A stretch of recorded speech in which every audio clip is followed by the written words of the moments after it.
Kailangang grafted seedlings ang itatanim natin sa kakao upang makuha natin ang totoong karakter ng variety. So ito yung mga kagamitan para sa grafting. Upang matiyak ang pag-graft ng malusog na mga seedlings, maaaring i-sterilize ang mga tools gamit ang 70% isopropyl alcohol. Ito ang sayon, ito ang rootstock. Ang sayon ay kinukuha mula sa puno ng kakao na walang sakit. Kailangan ang sayon ay active na may mga mata o tinatawag na bud eye.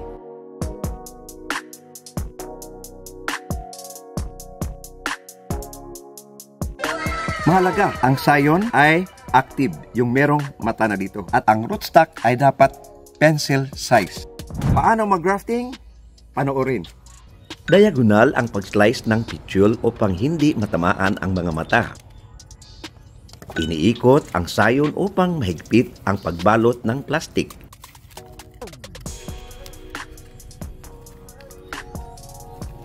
Talian ang pinakadulo ng sayon.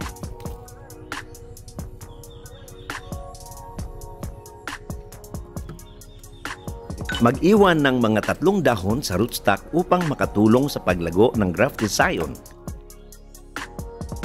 Hiwain sa gitna ng rootstock ng halos 1 pulgada.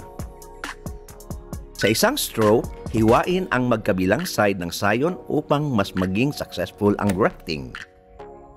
Ipasok ang sayon at higpitan ng maigi ang pagtali upang magkaroon ng contact ang sayon at rootstock.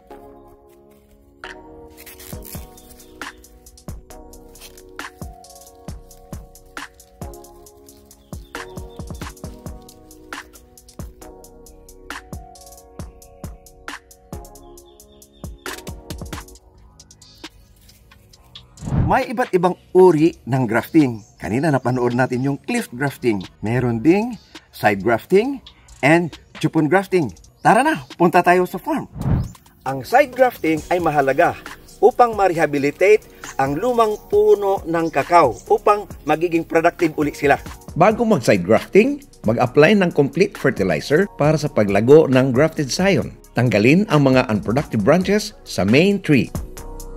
Ang mga kagamitan sa side grafting ay ang pruning shear, grafting knife, sayon, plastic tape, plastic twine, at saka plastic bag. Hiwain ang bark na paglagyan ng sayon.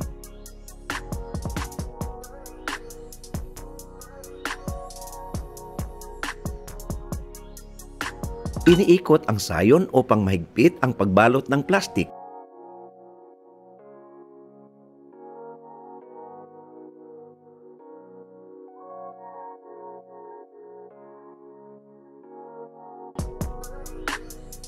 Sukatin ang haba ng sayon na kailangang mailagay sa loob ng rootstock. Sa isang straw, hiwain ng mas mahaba ang side na idikit sa puno kaysa sa side ng bark.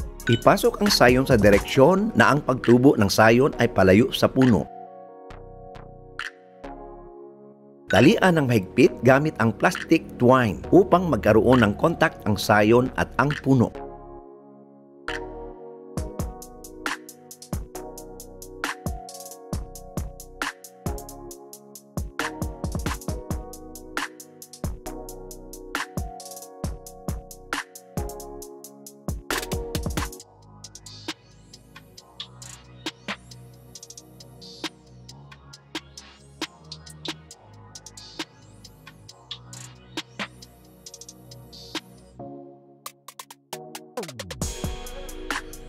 Takpan ng plastic bag ang grafted sayon upang maprotektahan mula sa ulan.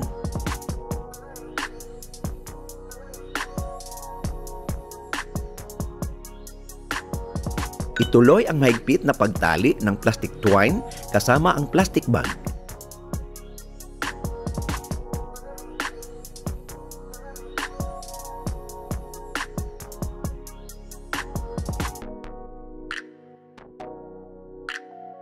Ito ang resulta ng side grafting pagkalipas ng 3 buwan. 3 buwan pagkatapos ang side graft, unti-unting pinuputol ang mga lumang sanga upang ito ay maaarawan at lalong lalago.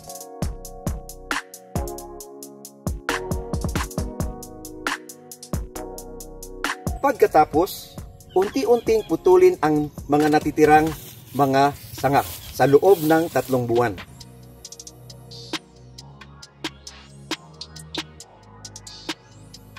Pagkatapos ng 3 buwan, puputulin ang natitirang bahagi ng puno. Ang pagputol ay sinusukat mula sa lupa hanggang sa area ng side graft at kung gaano kahaba yan, dito rin ay pinuputol.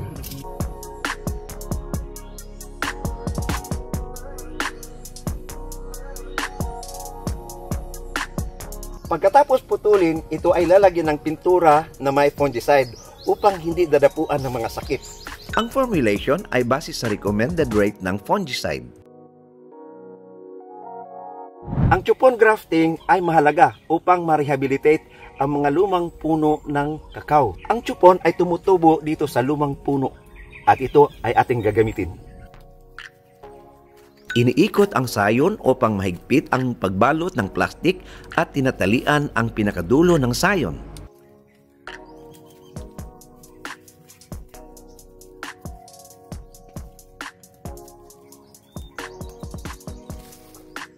Hiwain sa gitna ng chupon ng halos 1 pulgada.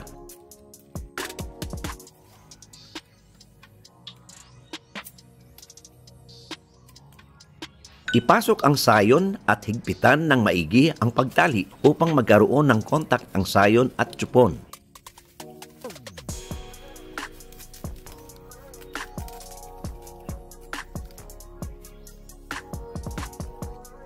Ito ang resulta ng chupon grafting pagkalipas ng 3 buwan.